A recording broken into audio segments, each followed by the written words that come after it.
시작하는 걸로 하시죠. 그래서 자, 이제 소프트웨어 공학이라는 게 뭐냐라고 저희가 첫 번째 그걸 알아야 돼요. 소프트웨어 공학은 뭘까요? 생각하시기에. 네. 소프트웨어 공학이라고 하는 것은 두 가지 단어가 섞여 있는 거잖아요. 첫 번째가 소프트웨어라는 그게 이미 있어요. 그 다음 플러스 공학이라고 있습니다. 공학은 뭐죠? 엔지니어링이죠. 자, 소프트웨어라는데 공학을 도입한 거예요. 그래서 공학이라는 건 보통 어디서 나오죠? 웬만한 생산 아니면 건설 할 것 없이 모든 형태에 다 공학이 나옵니다. 공학이라는 얘기는 이 안에 여러 가지가 들어있어요. 그래서 그 일을 체계적으로 하는 방법을 갖다가 만들어지는 게 공학이거든요. 예를 들어서 사람을 어떻게 써야 되며, 프로세스는 어떻게 해야 되며, 시스템은 어떻게 구축돼야 되고, 뭐를 해야 되고 하는 것들에 대한 모든 이론이 다 공학이 만들어져 있습니다. 그래서 소프트웨어라는 특성을 가진 소프트웨어라는 어떤 우리가 알고 있는 그 프로그램 또는 거기에 포함되는 매뉴얼, 거기에 포함된 프로세스, 이것도 모두 포함되어 있는 이 소프트웨어를 어떻게 하면 공학적으로 접근해서 잘 만들 수 있을까라는 걸 만들어진 거예요. 이거 왜 생겼을까요? 생각하실 때. 맞아요. 그래서 이 소프트웨어라는 것 자체는 우리가 이런 게 생겨서 그래요. 소위 말해서 소프트 크라시스, 소프트웨어 위기라는 게 있었습니다. 이게 소프트웨어 위기라는 단어가 왜 생겼냐면, 원래는 저희가 그 하드웨어, 있지 않습니까? 하드웨어 쪽을 IBM에서 예전에 N역부터 시작해서 쭉 컴퓨터를 만들어 왔는데, 이거의 발전 속도는 굉장히 빠른 거예요. 법조에 대해서 CPU 코스가 클럭스가 올라가는 게 엄청 이렇게 훅 올라가게 된 거죠. 근데 실제로 이제 이걸 컴퓨터 하드웨어 성능이 좋아지다 보니까 이제 여러 가지 걸 해보고 싶은 거예요.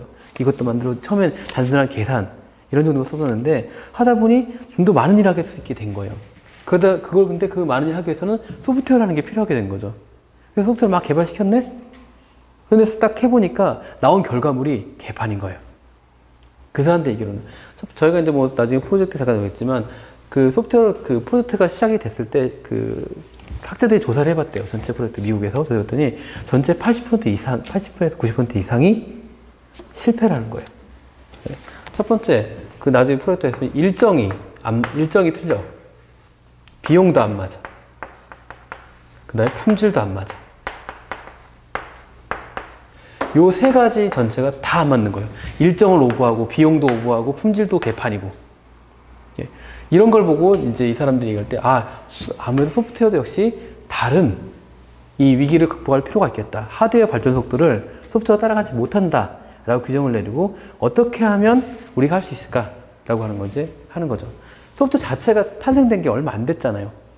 그렇죠? 컴퓨터 자체가 탄생 안 됐기 때문에. 그래서 다른 쪽에 있는 공학들, 그래서 건설 아니면 생산, 이런 쪽에 대한 공학이 이론을 도입해서 해보자 라는 게 이제 소프트웨어 공학의 탄생의 원인인 거예요. 예. 그러니까 그렇게 하기 위해서 우리는 여러 가지 방법을 선택을 한 거죠.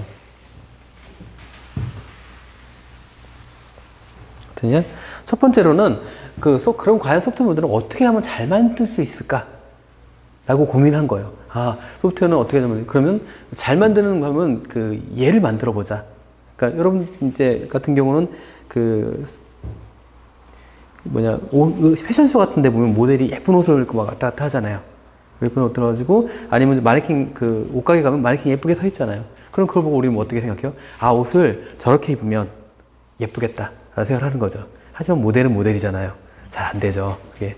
어찌됐든 간에 이 사람들은 소프트웨어에 대해서 어떤 모델을 만들어내는 거예요. 그래서 소프트웨어가 시작부터 끝날 때까지 소프트웨어 디벨롭드 라이프 사이클형 관점에서 어떻게 할 것인가를 결정내는 게 바로 소프트웨어 프로세스 모델이라는 거예요.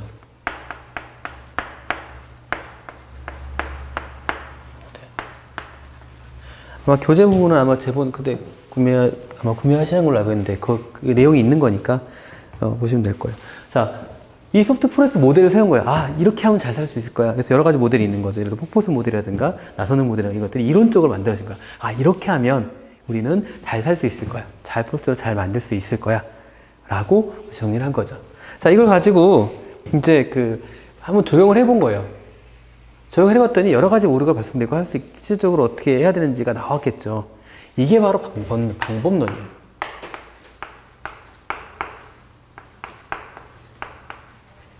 방법론을 통해서 어떻게 하면 쉽게 개발할 수 있을까? 어떻게 하면 잘 관리할 수 있을까? 이런 것들에 대해서 이런 지식들 갖다가 이거를 체계화한 거죠. 그래서 요 방법론을 통해서 우리는 이렇게 전체적으로 극복을 하려고 해요. 실제로 이 기준을 가지고 소프트웨어 인터페이스 모델과 방법론을 통해 가지고 실제로 일을 해봅니다. 그래서 사실은 두 가지 형태로 접근하게 돼요, 보통은. 첫 번째가 뭐냐면, 개발을 잘 해보자. 어떻게 하면 개발을 잘 시킬 수 있을까? 어떻게 하면 이 사람들을 효율적으로 개발하고 빨리 개발하고 정리할 수 있을까라는 소위 말하는 개발 관점의 접근이 만들어지게 돼요. 개발 효율화. 라는 형태대로 작업이 진행됩니다. 자, 그럼 이 개발 형태가 뭐예요? 저희가 이제 보통 소프트웨어 개발한다 치면 어떤 거죠? 요구 분석하죠. 요구 정의하고 나서, 그 다음에 분석 설계, 그 다음에 소프트웨어 구현, 그 다음 테스트, 그 다음에 실제로 이제 고객한테 이전하고 난 다음에 유지 보수. 이렇게 해야 되죠. 실제로 이렇게, 간단하게 이렇게 된 겁니다. 일단 요구 정의가 있겠죠.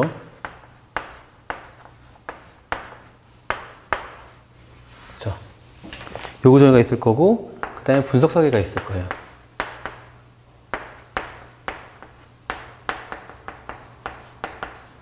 근데 이 요구 정의하고 분석 설계가 좀 약간 애매한 부분이 있는데, 예전에는 소위 말하는 SDLC 그쪽에 OOP가 나오기 전에는 요구 분석 설계였어요. 근데 지금 여기서는 요구 정의 분석 설계로 지금 현재는 바뀌고 있거든요. 기후 자체가 요 분석 과정에 있는 것도 다 설계에 있는 내용이다라고 이제 판단이 되는 거예요. 그래서 이 사람 제대로 된 기능적, 비기능적 요구사항만 정확히 알아내면 그 다음에 요 분석 설계를 명확히 할 수 있다라는 형태이기 때문에 요걸 약간씩 구분됐어요. 그리고 특히 요즘은 요구 정의라기보다는 여기 요구 공학이라고 해서 요구사항을 얼마나 잘 수집하느냐에 대해서 많이 노력을 하게 돼요. 그러면 그 다음에 그걸 가지고 이제 잘 얻어낸 걸 가지고 분석을 통해서 어떻게 할 것인지를 결정을 하는 거죠. 이게 설계. 항상 요구사항하고 설계하고 구분점이 뭐냐면, 요구사항은 그냥 왓을 정의하는 거예요. 내가 무엇을 할 것인가. 얘는 어떻게 할 것인가. 그러니까 요 기준점으로 그 문제를 풀어보면 푸실 수가 있어요. 자, 이런 다음에 나오는 건 구현이죠. 소프트웨어 개발해야 될 거 아니에요. 그죠? 그래서 여기에는 이제 어떤 키보드는 프로그램을 어떻게 할 것인가, 표준화를 어떻게 할 것이며, 이런 것들을 가지고 전부 계획을 하는 거죠. 그런 다음에 테스트를 하고, 그 다음에 이관하고, 뭐라죠? 유지보수를 하죠. 이 일련의 과정들 갖다가 프로세서로 잡는 거예요. 프로세서로 잡아서 누구라도 얘를 따라가면 제대로 이제 일을 할 수 있고, 소프트웨어가 잘 만들어질 수 있고, 소프트웨어 위기를 극복할 수 있을까라고 생각을 하는 거죠. 여기에 여러 가지 도구가 같이 포함되는 거죠.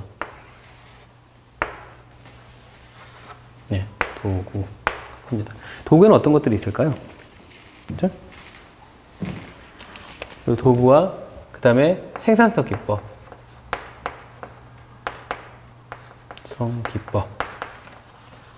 그리고 여러 가지 나머지 재사용 이런 것들에 대한 이론이 만들어지는 거죠.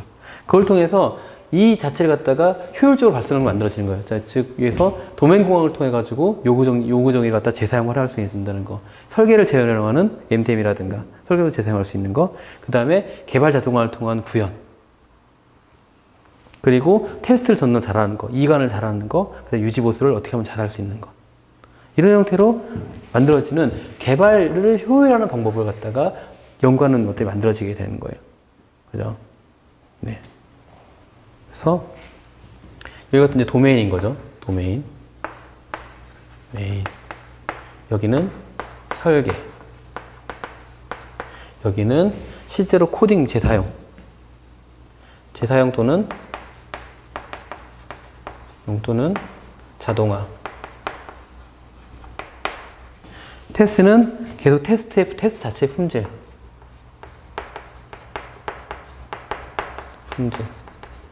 그리고 그 다음에 이거는 말 그대로 이관인 거죠. 이 부분은 사실은 이 테스트 안에 살짝 포함되어 있는 게 사실이에요. 그죠? 그래 테스트하는 중에 좀 이관이 만들어지니까. 그런 다음에 유지보수. 유지보수는 유지보수의 보수성을 갖다가 향상을 시키는 거죠. 자, 이걸 가지고 우리는 개발을 한쪽에서 만들어지게 돼요. 근데 이렇게 하다 보니까 어떤 일이 벌어지죠? 전부 이제 소프트웨어를 개발을 잘하는 사람을 잘하는 형태로 만들어지는 거잖아요. 근데 이게 보면 거의 대부분 개인적인 일들이 되게 많아요. 개인이 잘하면 잘 되는 일이 많은 거죠. 자, 근데 이렇게 하다 보니까 아니다. 조직이 잘해야 되지 않느냐? 라는 것들이 만들어지는 거죠. 그리고 물건을 잘 만드는데 뭔가 기준이 있어야 되지 않느냐? 라고 해서 한쪽 방향은 품질 관리 쪽으로 하죠. 그래서 관리 효용성으로 관리를 얼마나 잘할 것인가 이런 형태로 접근하게 돼요. 그래서 처음부터 잘해보자는 거죠. 처음부터 발주부터 잘해보자. 자, 발주는 뭐죠? 저희가 주문을 하는 거잖아요. 그럼 주문하려고 하면 뭘 해야 돼요? 원래 사실 요구 정의를 잘해야 되는 거예요. 그죠? 요구사항도 얘네들이 먼저 잘해야 되고, 고객이 먼저 요구사항도 잘해야 되고, 거기에 따라서 비용도 산정도 잘해야 되고, 비용상도 잘해야 되고, 이런 제안서라든가 이런 것들도 되게 잘 받고, 제안 잘 요청을 해야 되는 거죠. 이 과정들이 포함되어 있다는 거예요. 이게 사실 소프트웨어, 라이프 사이클에 이게 포함되어 있는 거거든요. 발주부터 시작해서. 그 다음에 했던 게 뭐냐면, 프로젝트 관리예요. 프로젝트 매니지먼트가 필요한 거죠. 내가 발주를 했지만 얘들이 와서 일을 해요. 근데 일을 잘하는지를 알아야 돼요. 그죠? 그리고 그 수주하는 사람, 즉 우리가 개발해주는 사람도 프로젝트 관리해야 되는 거죠. 양쪽 다의 역할이 이루어지게 되는 거예요. 그래서 프로젝트를 얼마나 잘 관리할 것인가 라는 거죠. 여기에 플러스 이제 감리가 요즘 포함돼요. 근데 감리는 여러분하고는 거의 무관하지만 감리라는 프로세스가 있다 정도 이해하시면 돼요. 여기에 이제 품질 관리라는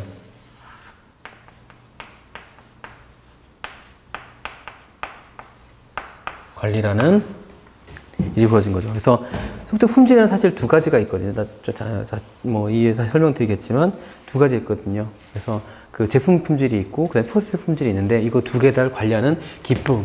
보시면 알겠지만 전부 관리만 하는 거죠. 발주를 얼마나 잘할 것이냐, 프로젝트를 얼마나 잘 관리할 것이냐, 그걸 감리라는 것은 프로젝트가 제대로 돌아가는지를 확인하는 감사 비슷한 걸 기능으로 생각하시면 되거든요. 근데 그런 거 한다든지. 그래서 이런 방법이 있고 외적으로 해서 효율화를 위해서 자, 그러면 아웃소싱은 어떻게 할 것인가? IT 아웃소싱은 어떻게 할 것인가? 그런 것들 갖다가 정의를 하는 거죠. 그래서 여기에는 뭐 어떤 식으로 모델할 것인가, 어떻게 인증을 할 것인가 이런 것들에 대한 모든 기능들이 나온 거죠. 그래서 요것들이 모인 것이 바로 소프트웨어 공학이에요. 생각보다 많은 일을 얘기를 하고 있는 거죠. 그래서 소프트웨어 공학이라는 과목이 넓어요. 그렇기 때문에 어렵게 생각하시는 거예요. 근데 사실 하나하나 따라가다 보면은 이 모든 것이 다 연결되어 있다는 것을 아실 수가 있어요. 그거를 도식으로 정리한 게 나중에 교재에 보시면 나오겠지만 이 화면이거든요. 그려본 거예요. 그래서 기본적으로 제가 얘기했을 때 소프트웨어가 무엇인지를 먼저 알아야 되고 그거에 대해서 위기가 왜 발생을 했으며 그리고 그 목적으로 나온 것이 바로 모델이란 것이 소프트웨어 프로세스 모델이다 라고 생각하시면 돼요. 그러니까 이래서 모델이니까. 그리고 그 다음에 소프트웨어 개발 공문이 있고 그 다음에 요구정의 이걸 통해서 개발을 향상하는 쪽으로 관리를 향상하는 쪽으로 나눠져서 양쪽의 축이 움직인 거죠. 이걸 통해서 이제 개발 향상 쪽에서는 요구정의부터 유지보수까지 모든 프로세스를 갖다가 효율화를 하는 거예요. 가장 돈을 적게 돼서. 근데 이쪽 거는 뭐죠? 제대로 가는 방향이 맞는지를 보는 거예요. 그래서 관리를 빨리 하는 거죠. 그래서 뭐 발주도 잘해야 되고 프로젝트 관리도 잘해야 되고 감리도 잘해야 되고 품질도 잘해야 되고 아웃소싱도 잘해야 된다는 형태가 되는 거죠. 그래서 요걸 기점으로 간단하게 이제 저희가 얘기를 할 거예요. 자, 첫 번째 이걸 보시고 나서 어떠세요? 이게 이제 범위로 봤을 때 양이 많다는 건 정말 알 수 있겠죠. 근데 그래도 차분히 따라오시면 큰 어려움 없이 접근하실 수 있는 게 이 소프트웨어 공학이에요. 자, 그래서 이거 하나하나를 갖다가 저희가 이제 한 이틀 정도 시간을 낼 건데 이 선생님에서 이걸 한번 이제 베이직 컨셉을 한번 쭉 보는 형태로 한번 제가 설명을 드릴 거고요. 그때는 교재가 필요 없이 설명을 드릴 거고 그 다음에 이게 끝나고 나면 이제 세부적인 항목들을 갖다가 하나하나 보는 형태로 자세히 보는 형태로 진행을 할게요. 제가 2달에서 8주 과정 맞죠? 예, 첫 번째 그 이론 과정 같은 경우. 자, 하나씩 봅시다. 첫 번째, 우리가 볼 단어는 얘예요. SDLC. 사실은 우리가 그 소프트웨어 공학을 배우고 데이터베이스를 배우고 컴퓨터 쪽에 대한 시험을 보면, 대부분 영어 시험이에요. 이게 그, 뭐라고 해야 되나? 영어 시험이고 국어 시험이나 다른 바가 없어요. 이 단어에 다 뜻이 나와 있거든요. 이거 뭐죠? 소프트웨어. 왜요? 디벨롭먼트.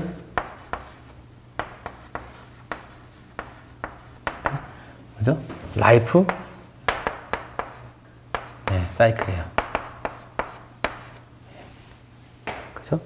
자, 그럼 뭐예요? 소프트웨어를 개발하는데 생명주기로 보겠다는 얘기예요. 그죠? 그럼 소프트웨어 생명주기로 뭐를 얘기하는 거죠? 저 얘기할 때? 네. 아까 얘기했던 그 프로세스예요. 그래서 어떻게 하면 소프트웨어가 어떻게 그 요구사항이 있어야 될 거 아니에요. 첫 번째. 사용자가 먼저 요구사항을 먼저 나타내는 거죠. 그래서 요구사항을 나타내고 그 다음에 그 요구사항을 찾아내면 그 요구사항이 있으면 또는 그 요구사항을 사용자만 아는 건 아니에요. 솔직히 말씀드리면 사용자가 모르는데 우리가 요구사항을 갖다 들이밀 수도 있어요.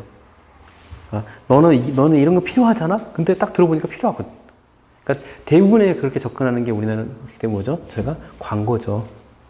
그러니까 광고를 보고 저희가 접근하게 되잖아요. 아, 저런 게 있고 해서 그 요구사항을 구체해 나가면서 만들어지는 게 요구사항인 거고 그 요구사항을 가지고 그 다음에 이제 어떻게 진행할까 해서 개발 타당성 조사부터 해서 개발, 유지보수 이런 것까지 모두 하나의 주기로 보고 단계별로 이 라이프 사이클 보는 거예요. 즉 소프트웨어가 시작, 필요점에서 제가 이제 아이가 태어나기 위해서는 결혼을 하고 이런 것들 다음에 이제 그 아이가 태어나서 일을 하고 나서 죽어나는까지 즉 소프트웨어가 태어나서부터 죽는 데까지 모든 생활을 갖다가 프로세스로 보겠다, 단계로 보겠다는 거예요.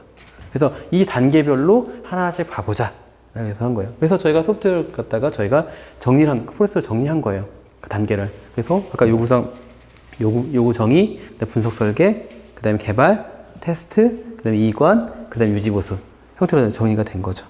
그래서 일반적으로 봤을 때 절차를 보시면 항상 보면 먼저 타당성 검토를 하죠. 이게 진짜 필요한가를 봐야 될 거 아니에요. 그죠? 그런 다음에 어떻게 하죠? 비용과 일정을 예측을 하죠. 그래서 이 정도면 필요는 한데 돈 이 정도 좀 들어. 그죠? 아니면 이 정도 시간이 걸릴 거야. 그러면 시간을 어떻게 하면 단축할 수 있어? 돈을 얼마나 더 내야 돼? 돈을 적게 내야 돼? 이런 걸 보는 거죠. 그런 다음에 요구사항 분석이 들어가는 거예요. 그 다음에 설계가 이루어지고, 그 다음에 개발이 이루어지고, 그 다음에 설치, 이행, 유지보수, 그 다음에 폐기, 그 다음에 나중에 평가까지.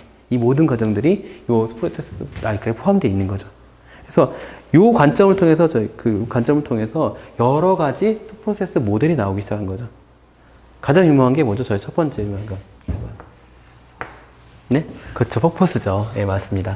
퍼포스가 가장 일반적으로 저희가 예전에 썼던 거예요. 근데 퍼포스 모델이 어디서 나왔을까요? 기본적으로 봤을 때.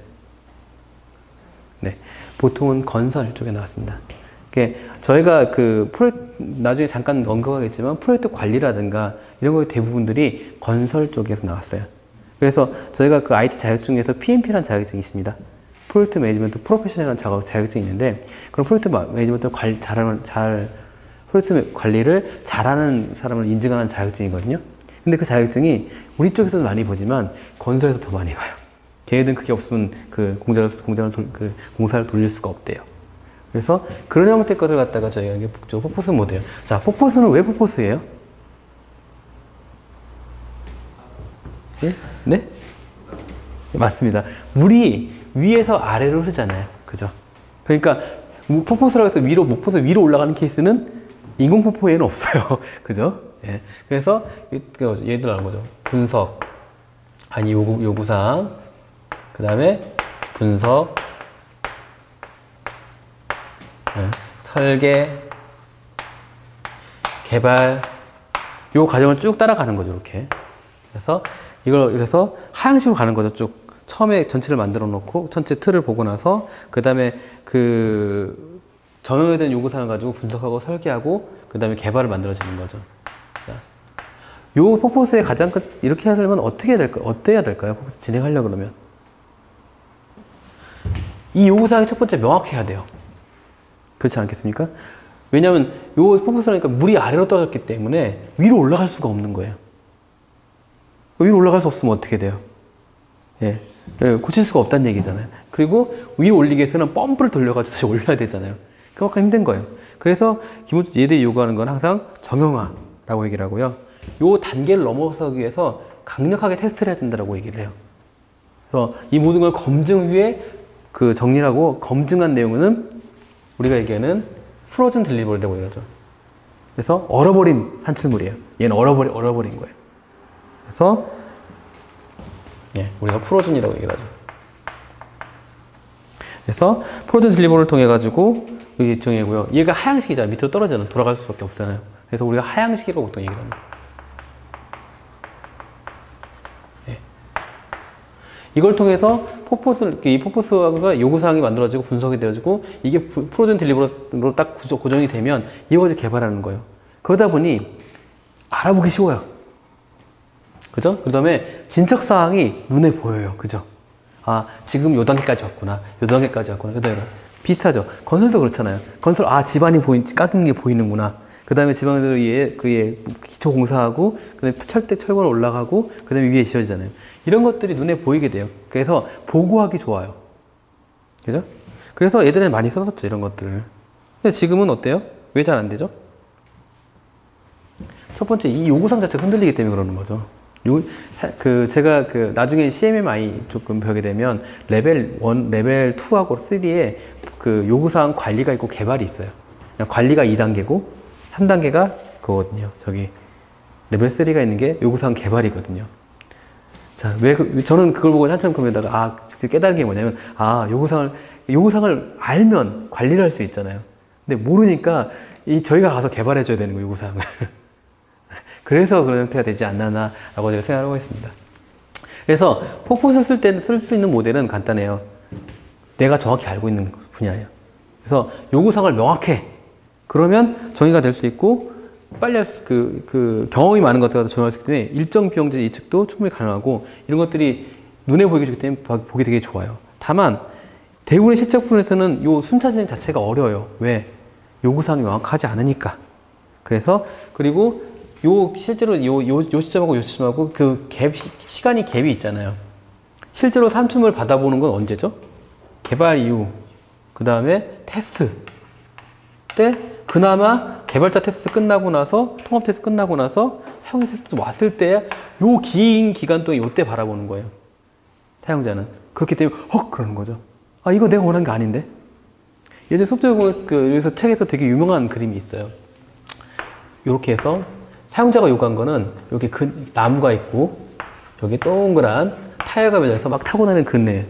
근데 이걸 듣다 보니까 이게 갑자기 진짜 실제 이 철봉이 되고 여기에 끈이 묶이고 여기에 이렇게 의자가 달린 게 생긴 거예요. 난 이거 원한 거예요. 이것만 원한 거였는데. 근데 하다 보니까 이게 끈도 없어지고 한 외줄로 바뀌고 이런 형태가 만들어지는 거죠. 그래서 나중에 봤더니 전혀 또 모르게 되는 거죠. 그러니까 그런 게 되지 않도록 관리를 하는 게 이쪽 포포스 관련해서 큰 문제가 됐어요. 자, 그러면 이걸 통해서 이거 하다 보니까 자, 그러면 어떻게 할 것인가? 어쩌지? 라고 해보니까 만난 게 뭐예요? 첫 번째, 이것 때문에 문제가 생긴다고 얘기를 한 거잖아요. 그럼 요구사항을 잘하는 방법이 뭐가 있을까? 라고 해서 나온 게 바로 프로토타입이에요.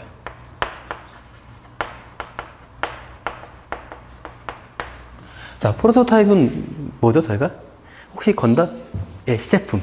혹시 건담 같은 혹시 만화 같은 거 혹시 보셨어요? 저 때 나온 거니까. 거기 항상 프로토타입이라는 얘기가 나오거든요. 그거는 뭔가를 만들어 보기 전에 그랑 비슷한 거 갖다 들이밀어 보는 거예요. 네가 하는 게 이거니? 이라고 물어보는 거죠. 그래서 요걸 통해서 우리는 뭐를 보게 되냐면 사용자의 요구사항을 알아내려고 하는 거예요. 그래서 프로토타입은 두 가지 형태로 저희가 접근하게 돼요. 첫 번째가 뭐냐면 첫 번째는 사용자 요구사항을 모를 때. 그래서 사용자 요구사항을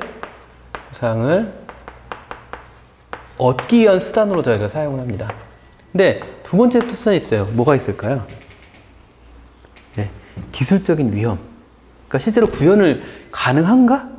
라는 걸 해보는 거죠. 기술적으로 실제로 이거 개발이 가능한 일인가? 요 두 가지를 하기 위해서 프로토타입을 쓰는 거예요. 자, 요구사항을 들어보고, 실제로 그 요구사항 분석이 어렵거나 불명할 때나 아니면 그 제대로 돼서 뭔가를 기술적으로 해서 한번 테스트를 해봤을 때 실제로 구현이 되는가를 보는 거죠. 장점은 뭘까요? 예, 장점. 요구사항은 명확하죠. 그래가지고 그다음 기술적 구현에서 명확히 이해가 가는 거죠. 그래서 네가 이거 보는 게 맞아? 대부분의 프로토타입은 뭐냐면 다 UI예요. 그러니까 유저 인터페이스를 보고 사용자가 보는 화면은 그거밖에 없잖아요. 그러니까 이걸 보고 이렇게 돼서 요 다음에는 이거 나오고 이렇게 되는 게 맞아? 라는 걸 알게 되는 거죠. 그래서 보고 이거 내가 하는 게 맞아. 이건 이 상태에서 이 버튼 누르면 일로 갔으면 좋겠어 라는 거를 다시 구체적으로 나올 수 있는 거죠. 즉 정확한 요구사항이 나올 수 있는 만들어지게 돼요. 그리고 기술적 구현 컨트롤도 실제로 해보니까 테스트를 해보니까 성능이 이 정도 나오더라. 오케이, 그럼 이거 가지고 우리 할 수 있겠네 라는 게 나오는 거죠. 단점이 뭘까요? 네? 왜 오래 걸리는 것도 있어요. 하지만 가장 큰 단점은 사용자의 무지예요. 사용자가 요구사항을 본 거 딱 그 프로토타입 보고 다 만들었네? 라는 거예요. 다 만들었네? 이것만 하면 되겠네? 그래서 시제품을 갖다가 완제품으로 오인이 가능하다는 거죠. 잘못 인식을 하고, 그리고 요거 사용자 화면을 보여주면요, 원래 그 뭔가를 프로세스 잘 모르고 있다가 욕심이 생기기 시작해요. 그래서 이것도 있어야 되고 이것도 있어야 되고 이것도 있어야 돼요. 근데 실질적으로 맨 처음에 생각했던 그 요구사항의 범위가 아닌 거죠. 그래서 프로세스 자체가 과다에 커질 수 있다. 소위 말해서 금치를 할 수 있는 경우가 생기는 거죠. 그런 다음에 뭐가 되냐면 뭐가 되죠? 우리가 이럴 때 얘의 단점 중에서 하나는 실제로 이걸 하는데 일단 프로토타입을 만드는데 비용이 들잖아요. 일단 어찌됐든 간에 그 노력이 들어간단 말이에요. 그럼 과연 그만큼 투자할 것이 그게 벌어지는 돈으로 인식된 거죠. 근데 실질적으로 보면 그건 벌어지는 돈이 아니에요. 왜? 요구사항 없이 진행되면 어떻게 돼요? 잘못이 되면 나중에 이 퍼포먼스 다시 돌아와야 되잖아요. 그때는 더 많은 비용을 써야 되는데 그 부분에 대한 이해가 부족하지 않냐 라고 얘기를 하는 거죠. 여기에는 두 가지 형태가 있어요. 첫 번째가 얘는 실험적인 형태가 있고요. 실험적 모델이 있고, 그 다음에 그렇죠? 실험적 모델이 있고, 그 다음에 저기 진화형 모델이 있어요.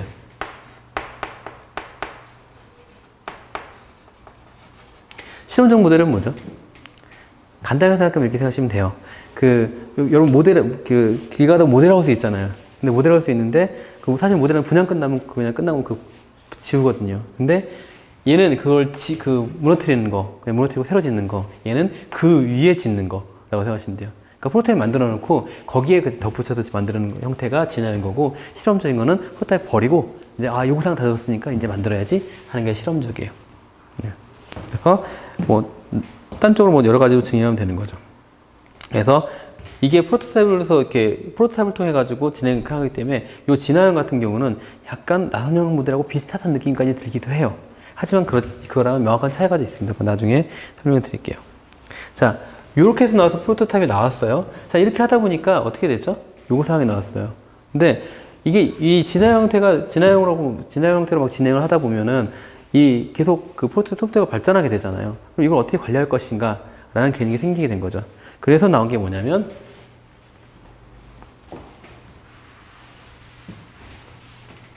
나선형 모델이라는 게 나왔어요.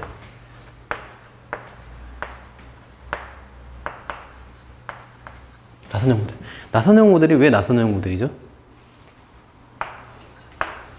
그냥 섞여 있으니까. 그죠? 이렇게. 계획을 세우고, 그죠? 위험 관리하고, 점검하고, 개발하고, 고객 확인하죠. 자, 이걸 어떻게 저희가 얘기를 하죠? 계획 및 정의를 하는 거죠, 먼저. 그래서 여기 시작점이 되게 중요해요. 계획부터 시작하는 거예요. 그죠? 계획에서 요구사항을 정의해봅니다. 그래서 요구사항을 다 얻어냈어요.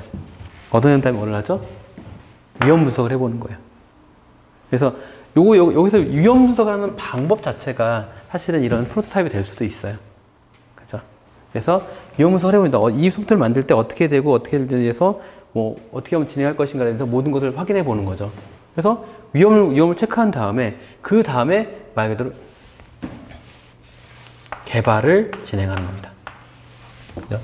그래서 이렇기 때문에 이거 틀린 거예요. 프로토타입 같은 경우는 그냥 다시 요구사항을 얻는 데에만 집중했다면 얘는 요구사항을 얻은 다음에 그 요구사항을 정말로 개발할 수 있을 것인가, 아니면 다른 거에 영향은 없을 것인가, 아니면 이게 제대로 가는 길이 있을 것인가 라고 하기 때문에 위험관리라는 말이 들어있는 거예요. 예, 그죠? 얘의 핵심 코어들은 위험관리입니다. 그래서 위험 분석을 통해 가지고 사전에 대규모 시스템이나 위험 분석이 부담이 큰 시스템의 개발을 진행하는 거죠. 기술 유지의 프로젝트라든가 아니면 신규 도메인 프로젝트 같은 경우는 현재 신규 도메인이라는 건 도메인이라는 건 영역이잖아요. 그래서 내가 그 새로운 영역이 생겼어요. 요즘 AI는 새로운 영역이잖아요. 그죠? 인공지능도 그렇고 아니면 증강현실이라든가 이런 새로운 그 분야에 뭐가 생겼어요. 그러면 기존의 방법론을 갖다 드리려면 어떻게 했어요? 실패 확률이 높겠죠. 그러니까 먼저 위험 분석해보는 거예요. 그래서 작은 단위로 시작합니다, 먼저. 핵심부터 먼저 만들어 놓고, 그 다음에 그거에 대해 위험 분석을 하고, 개발을 진행하고, 그 다음에 고객한테 평가를 보는 거예요. 이거 맞아? 제대로 맞아? 그런 다음에 어떻게 되죠? 다시 계획을 세우죠. 이제 추가분에 대한 계획을 세우고, 빙글빙글 돌면서 계속 완전화되는 형태가 만들어지는 거예요. 나중에 보시지만 그게 반복 적용하고 약간 비슷하긴 한데, 요거에서 항상 키워드는 위험 관리다라는 거예요. 그래서 장점이라 그러면 요구사항 분석이 정확해지고요. 이렇게 돌아가니까 위험도 최소화돼요. 위험을 관리하니까. 근데 어떻게 했어요? 프로젝트 관리가 어렵겠죠. 아무래도 요구제를 진행하면서 요때 이 위험 분석할 때 어떻게 틀어질지 모르니까. 그리고 이게 위험이 발견됐어요. 해결하는데 해결책이 없어. 그러면 요만큼 돌다가 프로젝트가 망가지는 케이스가 생기는 거예요.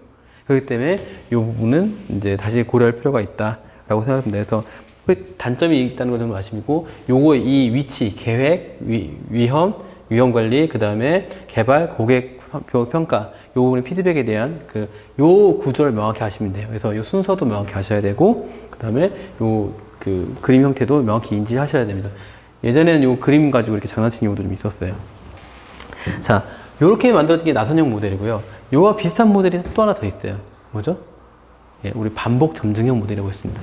이것도 보시면 증분이 이렇게 생겨요. 먼저 개발해서 끝나고 나면 거기에 덧붙여서 계획을 더 만들고, 덧붙여서 더 만들고 이렇게 만들어지잖아요.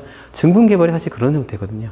그래서 제가 반복 점증형 모델이라는 게 나옵니다.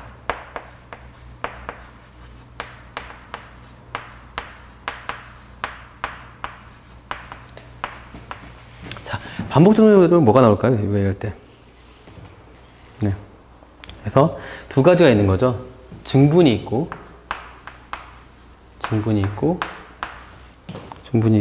진화적이 있는 거죠.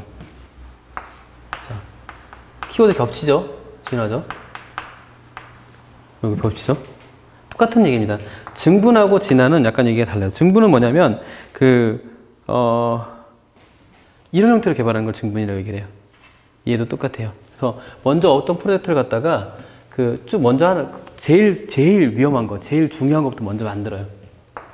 여기서부터 이렇게 해서 뚝뚝 만들어요. 그런 다음에 이거를 여기에다가 더 덧붙여서 한 번 더 돌아서 만들어요. 이렇게 만들어요. 계속 증가시켜서 만들어요. 이걸 증분이라고 얘기를 해요. 예. 그죠? 그래서 요거 자체가 갖다 이제 그 증분 형태로 만들어서 이게 사실은 나선형으로 형태로 만들어지는 거고요. 그 진화형 같은 경우는 좀 특이해요. 자, 우리 핵심을 먼저 하는 건 똑같은데, 핵심 먼저 이렇게 가요. 분석, 설계, 개발, 테스트 이렇게 진행 중인데, 요때 분석이 끝나면 핵심 분석의 기능이 끝났기 때문에 다른 추가적인 분석이 가능한 거예요. 이거를 병행합니다, 이렇게. 분석, 설계, 개발, 이런 식으로. 그래서 요렇게 형태에서 요구사항을 기준으로 다시 요구사항을 만들고, 이 요구사항 기준으로 다른 요구사항도 만들어지고 해서 이걸 겹쳐서 나가는 거예요. 자, 요거하고 요거 차이점이 뭘까요? 증분은 일단 끝까지 한번 개발이 된 거잖아요. 눈에 보여주고, 그 다음에 다시 개발하고, 눈에 보여주고, 개발 이렇게 되는 거예요. 얘는 끝까지 갈 때까지 얘도 똑같이 몰라요. 상황을 모르겠죠. 그죠? 그리고 얘의 요구사항이 만약에 첫 번째 요구사항이 중요한 게 요구사항이 틀렸다. 요때 개발해서 사용자한테 보일 때 알아내는 거예요. 그럼 어떻게 해요? 요 부분들이 다 버려야 되는 형태가 만들어지는 거예요. 그래서 어느 걸 선택하느냐에 따라서 굉장히 그러니까 서로 장단점이 있는 거죠. 이렇게 되면 이거는 진척이 빨리 진행할 수 있어요. 왜냐면 끝까지 간 다음에 다시 올라온다는 얘기는 그러면 그만큼 이제 시간이 더 소요된다는 얘기잖아요. 그 얘는 더 많은 돈을 들여가지고 더 많은 인력을 투입하면 더 빨리 끝나는 거잖아요. 안 그러면 이렇게 붙이는 거니까 이걸 이렇게. 그죠? 예, 그런 부분에서 차이가 좀 있다 정도 이해하시면 될 것 같습니다. 자, 그 다음에 나오는 게 바로 레드예요. RAD에서 RAD라는 형태가 나오죠. RAD가 뭐예요? 예, Rapid Application Development예요. 빠르게. 자, 빠르다는 의미는 뭐예요? 그죠?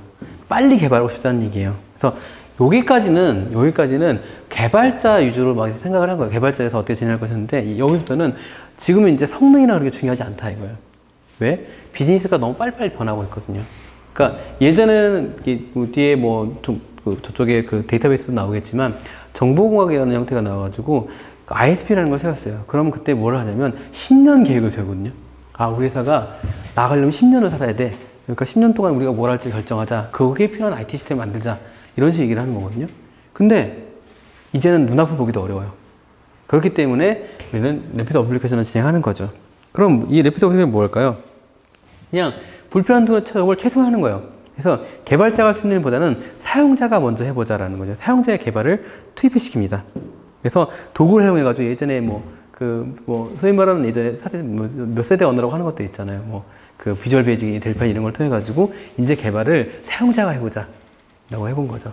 그래서 사용자가 그 도구를 활용해가지고 빠르게 만드는 거예요. 예전에는 몇 개월씩 걸리던 거, 1년 걸리는 거 갖다가 한 30일에서 60일 사이에 만들 수 있는 거를 끊어가지고 사용자가 개발을 하는 거죠.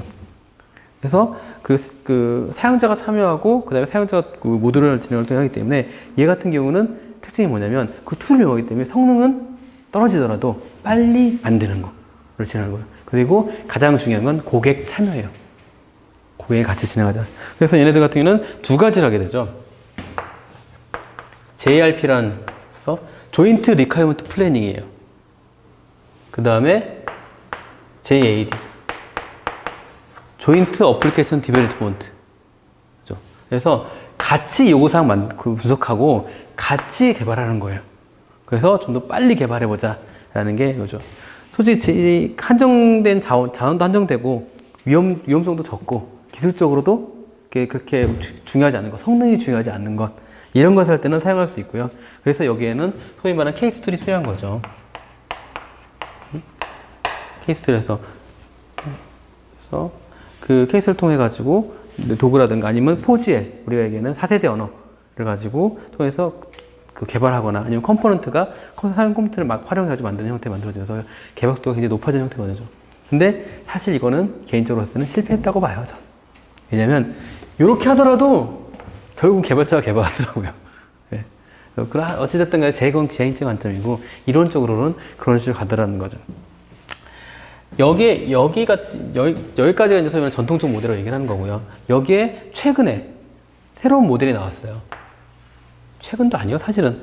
한 5년 지났으면 최근도 아니에요. 근데 여기는 공학이기 때문에 이론적 학문이잖아요. 그러다 보니 이런 걸 하죠. 자, 뭐가 있었냐면, 그 클린룸 모델이 나왔어요.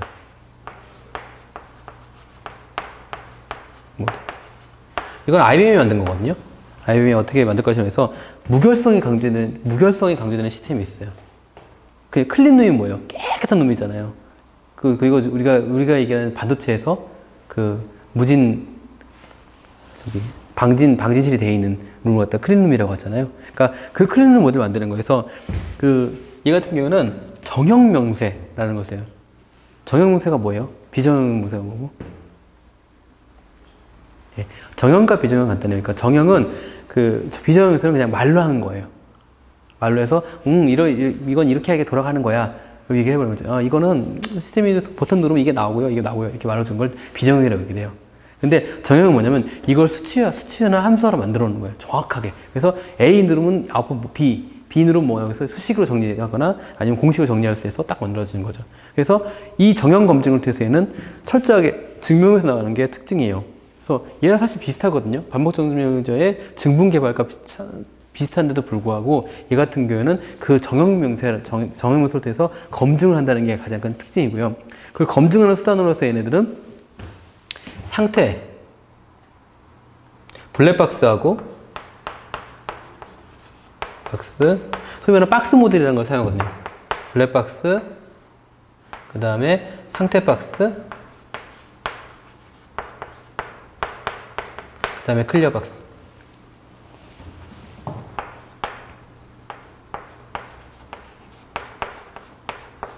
네. 요 형태로 좀 구분하게 되는 거예요. 그래서 블랙박스라는 건 뭐죠? 저희가 블랙박스를 얘기하면 보통 이걸 얘기하나요? 예. 원래는 지금 우리 저기 차에서 들어가는 블랙박스 같은 경우는 다 눈에 보이잖아요.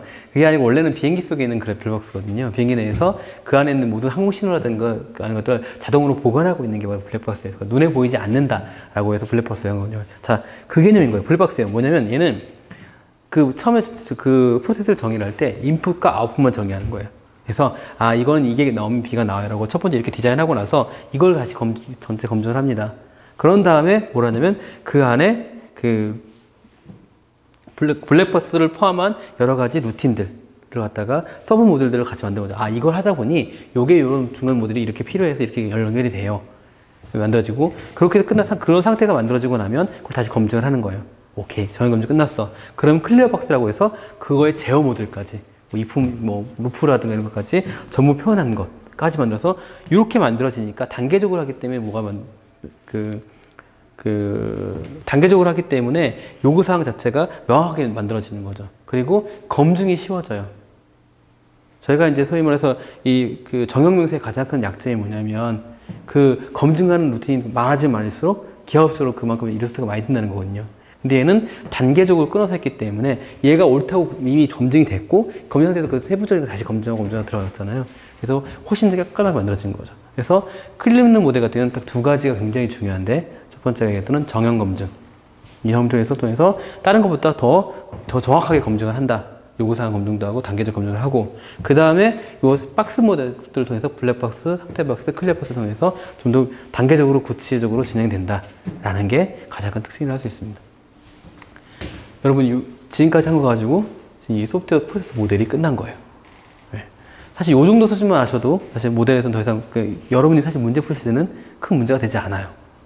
하지만 여러분은 고득점을 해야 되기 때문에 좀 더 진행을 하겠습니다. 자, 이게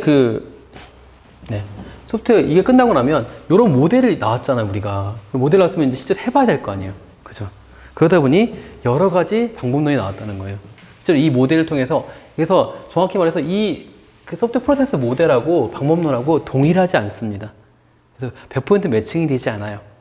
하지만 이 방법이 약간씩은 서로의 속성이 비슷하기 때문에 그런 속성을 가지고 서로 상호 이해하면서 진행할 수 있는 돼요. 자, 소프트웨어 프로세스 모델은 이런 모델이 있는데 이런 모델을 실제로 구현하기 위해서 우리는 방법론이 있다고 했습니다. 방법론에는 첫 번째 어떤 게 있었을까요? 첫 번째 우리가 많이 보던 거 뭐가 있었죠? 예, 구조적이라는 게 있죠. 구조 방법론 통해 있었고 그 다음에 어떤 게 있죠? 그 다음에 정보공학이 있었죠. 우리가 얘기하는 ISP 필수인 정보공학이 있었죠. 그 다음에 뭐 있죠? 객체 지향이 있죠.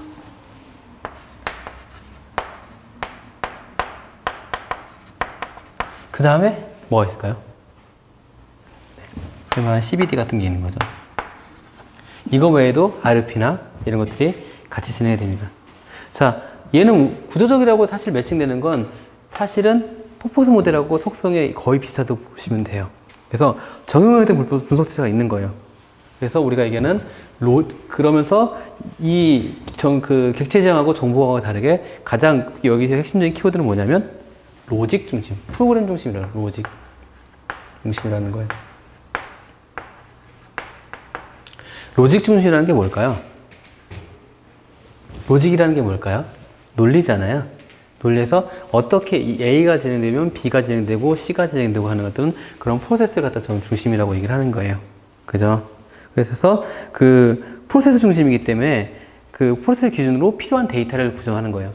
우리가 어떤 생산을 하는데 생산에 필요한 데이터가 생산이 이러이러한 프로세스를 가지니까 여기에 필요한 데이터는 이거야 라고 얘기를 하는 거예요. 예. 이 뒤에 나온 정보공학의 차이점이 그거거든요. 그래서 이걸 통해서 여러 가지 걸 진행하게 돼요. 그래서 뭐 DFD나 아니면 데이터 딕셔너리 아니면 유니스펙 이런 것들이 특징이라 할 수 있고요. 그 다음에 분할과 정복이라든가 뭐 기능 중심으로 로직 중심, 기능 중심이다 라고 얘기를 해요. 정보공학은 반대로 뭐라 그러죠? 얘기할 때? 예. 데이터 중심이라고 얘기를 합니다. 즉, 자료. 중심이라고 해요. 자, 요거가 요게 차이가 뭘까요? 네. 자, 얘는 뭐냐면, 프로세스 중심으로 역시 열심히 막 개발하다 보니까, 구조도 개발하다 보니까 문제가 생긴 거예요. 예전에는 그게 돼요. 예전에는 인터넷이나 이런 것들이 없었고, 네트워크가 연결 없었기 때문에 한 사람만 쓰는 시스템이었어요. 그래서 인사, 총무, 그리고 딱 아니면 저쪽 생산, 이런 들이 다 다른 시스템을 가지고 있고 따로따로 했었단 말이죠. 근데 실제로 해보니까 경영자 입장에서는 이 세 개가 맞아야 되잖아요. 똑같아야 되잖아요. 근데 올라온 값이 다 달라요. 왜? 자기가 필요한 데이터만 만들었기 때문에. 그래서 수치가 안 맞고 분류가 안 맞고 다 안 맞는 거예요. 그러다 보니까 뭐를 해요, 저희가? 다시 모여서 다시 시스템 통합을 열심히 하거든요. 근데 그게 좀 비효율적이라는 거죠. 그래서 그 학자들이 보니까 변하지 않는 게 뭐냐라고 한 거예요. 변하지 않는 게 바로 데이터다라는 거예요. 자, 변하지 않는 데이터를 만들려면 어떻게 해야 돼요? 그래서 얘가 먼저 ISP라는 걸 먼저 진행해야 됩니다. 인포메이션 스트래티직 플래닝이라는 약자거든요. 자, 그러면 정보 전략 계획이에요. 그죠? 그럼 정보 전략 계획을 왜 세우죠? 요 데이터를 원해서 세우는 거예요. ISP를 먼저 진행해서 뭘 하게 되면 얘네들 같은 경우는 내부 환경, 외부 환경 분석을 다 통해가지고 그걸 합니다. 앞으로 우리 회사는 이러이러한 경영 목표를 세울 거라고 하는 거예요. 목표. 그래서 우리는 10년 동안 이 일을 할 거야. 근데 이 일에 필요한 게 뭐야? 시스템이 뭐야? IT 시스템 규정하는 거예요. 그럼 이게 뭐가 나와요? 전체적인 구조가 나오고 여기 데이터 구조가 나오겠죠. 여러 시스템이 어떤 게 도입될지 다 나왔기 때문에 거기에 필요한 이 시스템이 되면 필요한 데이터가 어떤 게 겹치고 어떤 게 사용되고 어떤 게 사용되는지를 다 알 수 있게 되죠. 그래서 요 데이터를 고정하고 이제 가는 거예요. 그래서 어떤 시스템이 나오더라도 이 시스템이 초기에 만들어진 이 데이터 기준을 통해서 기준 데이터를 보고 필요한 데이터를 만들거나 아니면 부가적인 걸 넣는 거예요. 그때 어떻게 해요? 전체적인 로직이 흔들리지 않죠. 기준도 정확하죠. 그죠? 그렇기 때문에 요 정보공학이 쓸 수 있는 거예요. 이해되세요? 예. 그래서 요 관점을 가져주면 되니까. 그래서 항상 보면 정보공학 나오는 게 바로 데이터 중심이다. ISP 필수다. 라고 나오는 게 그렇습니다. 그러다 보니까 어떻게 되면 뭐가 돼요? 예. 10년을 우리가 봤잖아요. 그럼 ISP 하는데 6개월씩 걸려요. 6개월, 1년. 원래 거의 1년 정도 걸리거든요. 그러면 어떻게 1년 동안 세상은 어떻게 변했는지 요즘 많이 변하니까 요즘 시절에서는 대부분 이제 ISP를 전체 다 하진 않고 미니 ISP라고 해서 작게 하는 형태가 되게 많습니다. 자, 여기까지는 이제 우리 소위 구조에서 어떤 로직 중심이나 데이터 중심으로 진행된 건데, 데이터 중심이 됐잖아요. 로직 중심이 됐잖아요. 근데 서로 이제 사실 양날에, 그러니까 서로 장단점이 좀 있거든요. 객체지향은 프로그램을 통해서 이걸 해결해 버린 거예요. 뭐냐면, 데이터를 원래는 예전에서 저희가 객체지향 OOP를 배울 때 뭘 했냐면, 객체지향의 객체를 갖다가 이해하는데 굉장히 오래 걸렸거든요, 사람들한테. 클래스가 뭔지, 객체가 뭔지. 객체가 뭐 하는 거냐면, 얘는 어떤 한테나 우리가 보통 소프트웨어를 개발한다는 의미는 현실을 그대로 반영해서 만드는 거잖아요. 그죠? 그러면 현실에서 그 일을 하던 사람이 있겠죠. 우편도 배달부가 있을 거고, 프로그래머가 있을 거예요. 그 사람이 하는 일을 해야 되는 거잖아요. 그러니까 그 중심으로 해버리는 거예요. 그 객체를 규정하고, 객체가 가지고 있는 데이터 하고 할 일까지 다 모아버린 거예요. 그래서 얘는 이런 일을 하는 애야 라고 하는 거죠. 그렇게 하면서 이게 장점이 뭘까요? 기술적에서 뭘까요? 예. 예? 예? 현실과 비슷해지는 거예요. 두 번째로 그 객체를 믿고 일을 시킬 수가 있는 거예요. 얘는 그 일을 하는 애니까. 그죠? 그래서 역할과 책임이 확실히 분리가 되는 겁니다. 그래서 이걸 좀 개발의 생산성의 혁신이라고 하게 되는 거죠. 예. 그래서 왜냐하면 우리가 보통 이럴 때 상속이나 아니면 기타 객체를 어떤 통해서 그 객체가 만들어져 있으면, 그래서 우편 예전 같으면 어떻게 해야 돼요? 우편을 배달하고 뭐를 하고 하는 것들을 하나하나 디자인 나가면서 요거 필요해, 이거 필요해, 이거 필요해, 이거 필요해 하는 게 당연한 룰이었단 말이에요. 그죠? 근데 그게 아니고 그걸 펑셔널 보유라고 하는데, 그게 아니고 얘는 우편 배달소가 있어. 얘한테 맡기면 돼요. 우편 배달소는 알아서 보내는 거예요. 그 역할들을 미리 만들어 놓고, 그리고 그 우편배도는 이 모드에서 쓸 수 있고 저 모드에서 쓸 수 있고 다 공유할 수 있는 거죠. 지금 개념이 완전히 달라지게 되는 겁니다. 이걸 보고 이제 객체적인 공동이 나왔고요. 자, 객체적인 공동이 다 좋았어요. 다 좋았는데 문제는 뭐냐면 요 방법, 객체적을 사용해서 재활용을 하려고, 리유즈하려고 하면 단점이 있어요.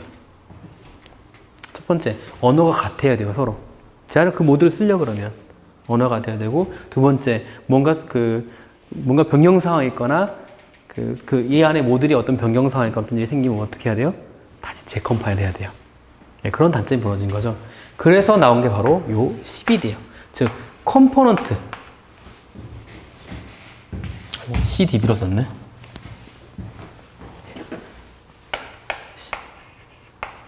컴포넌트 베이스드 디벨로퍼인데요.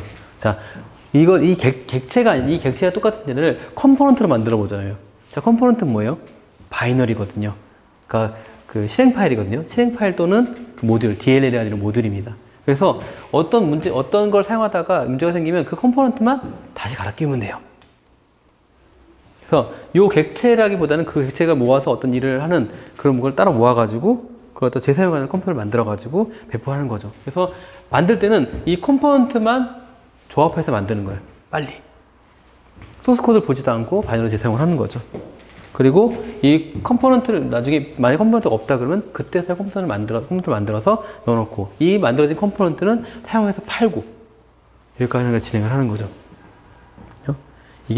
요게 이제 그 실제로 가장 실질적인 컴포넌트 베이스의 가장 특징을 할 수 있어요. 재밌죠? 여기서 어떻게 발전해 나왔는지에 대해서 보면 이게 그래서 전 재밌다고 하는 거예요. 역사라서. 제가 배울 땐 여기까지 배웠어요. 제 대학교 때는. 네. 하지만 CBD가 있고 요 밑에 나중에면 객체지향 방문론으로 구체화된 RPT를 통해서 다 진행을 하게 되는 거죠. 여기까지 하시고 10분만 쉬시고 그 다음에 좀 진행을 해볼게요.